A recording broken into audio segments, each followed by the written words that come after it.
ठीक है सर।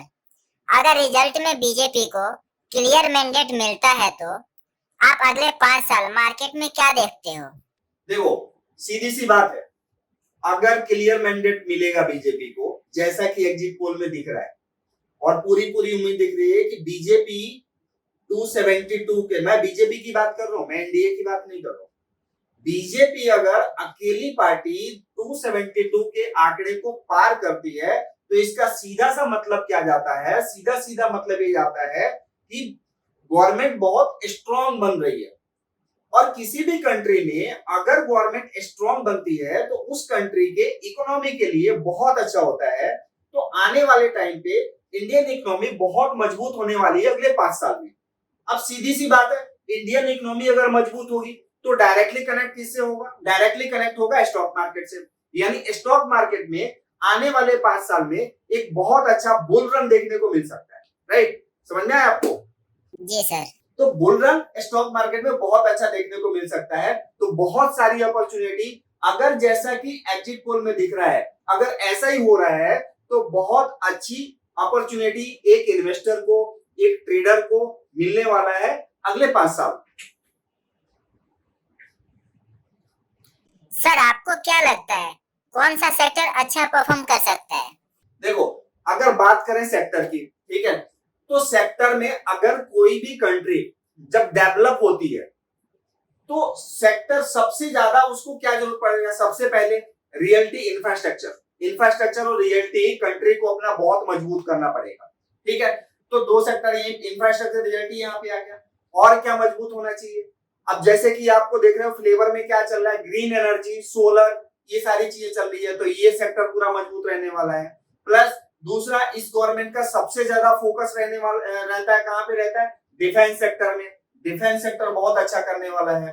ठीक है, इंडस्ट्री बहुत अच्छी ग्रोथ करने वाली है सभी की सभी। ठीक है, तो ये सारे सेक्टर, ऑटो सेक्टर में बहुत अच्छा बूम आ सकता है, जो कि ऑलरेडी पहले भी चल रहा है लेकिन आगे भी बहुत अच्छा बूम आ सकता है। पावर से रिलेटेड जितने भी कंपनियां हैं, पावर सेक्टर, वो टेलीकॉम से रिलेटेड, टेलीकॉम में आगे भी बहुत अच्छा ग्रोथ देखने को मिल सकता है।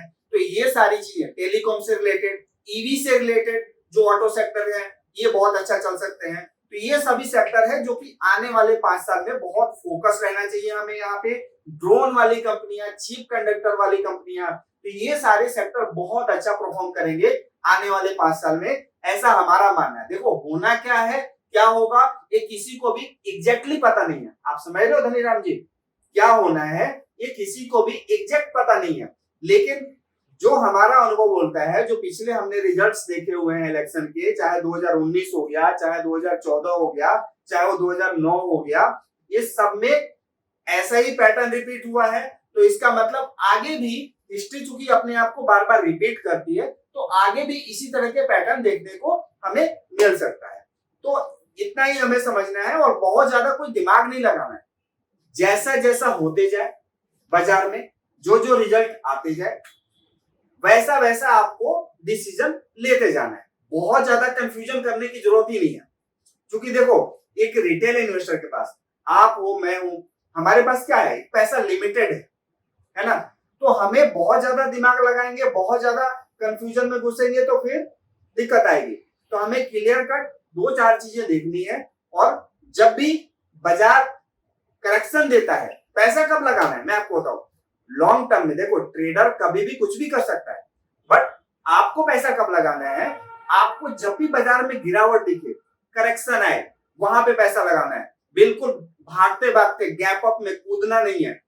गिरावट का इंतजार करो, मौके बहुत मिलेंगे, क्योंकि जिन्होंने खरीदा है वो प्रॉफिट बुक जरूर करेंगे, वहां पे मौके मिलेंगे, वहां पे पैसा थोड़ा थोड़ा करके लगाना है, एक बार में पैसा नहीं लगाना है। तो अभी इलेक्शन का, एग्जिट पोल का मोटा मोटा यही स्ट्रेटजी हम लोग यूज करने वाले हैं। तो आप लोग भी देखते रहो, समझते रहो, और मिलते हैं फिर मंडे को धमाकेदार स्टॉक मार्केट की ओपनिंग के साथ। Thank you thank you so much sir.